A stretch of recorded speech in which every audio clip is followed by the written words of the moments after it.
पश्चिम बंगाल की मुख्यमंत्री ममता बनर्जी का एक बार फिर से मुस्लिम तुष्टीकरण वाला मामला सामने आया है। इस बार मामला ओबीसी लिस्ट के जरिए मुसलमानों को फायदा पहुंचाने का है और इस मामले में सांसद और राष्ट्रीय पिछड़ा आयोग के अध्यक्ष हंसराज अहीर ने ममता सरकार को फटकार लगाई है। पश्चिम बंगाल में राज्य सूची के तहत ओबीसी का दर्जा देने में गड़बड़ी का आरोप सरकार पर लगा है।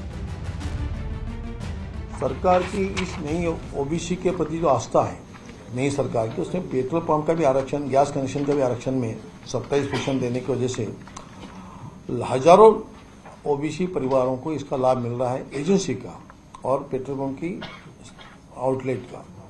ये पहली बार देश में हो रहा है।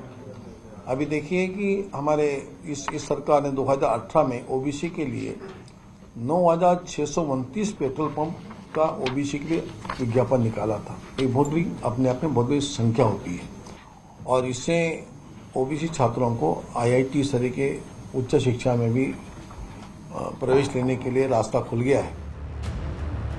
राष्ट्रीय पिछड़ा वर्ग आयोग यानी एनसीबीसी के अध्यक्ष हंसराज अहीर ने ये गंभीर आरोप लगाए हैं। उन्होंने कहा है कि बंगाल राज्य सूची में 189 ओबीसी समूहों में से 118 मुस्लिम समुदाय के हैं। उन्होंने ये कहा है कि बंगाल की ओबीसी सूची में बांग्लादेशी प्रवासियों और रोहिंग्याओं को भी शामिल किए जाने की शिकायतें मिली हैं। एनसीबीसी मामले की जांच कर रहा है और राज्य की समस्या का समाधान करने को कहा है।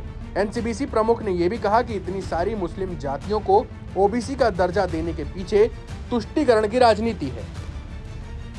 हंसराज अहीर ने यह भी कहा है कि राष्ट्रीय पिछड़ा आयोग ने बैठकें की हैं। बंगाल में ओबीसी लिस्ट में जो गड़बड़ियां की गई हैं उसे ठीक करने के लिए राज्य को भी पत्र लिखा गया है। अब इस मामले में राजनीति हो सकती है। हंसराज अहीर ने कहा कि राष्ट्रीय पिछड़ा आयोग ने बैठकें की हैं। बंगाल में ओबीसी लिस्ट में जो गड़बड़ियां की गई हैं उसे ठीक करने के लिए राज्य को भी पत्र लिखा गया है। अब इस मामले में राजनीति हो सकती है। एनसीबीसी के अध्यक्ष ने कहा कि बंगाल में ओबीसी समुदायों को श्रेणी ए और बी में विभाजित किया गया है। श्रेणी ए में अधिक संख्या में पिछड़ी जातियां सूचीबद्ध हैं, जिनमें से 90% मुस्लिम जातियां हैं।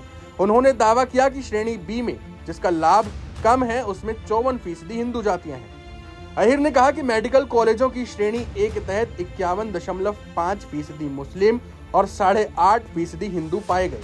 एनसीबीसी प्रमुख ने कहा कि 2011 तक बंगाल में कुल ओबीसी जातियां 108 थीं, जिनमें से 53 मुस्लिम समुदाय थी और 55 हिंदू थी। लेकिन 2011 के बाद ओबीसी सूची की कुल जातियों की संख्या बढ़कर 189 हो गई और नए 71 जुड़ने वालों में 65 मुस्लिम जातियां और 6 हिंदू जातियां शामिल थी।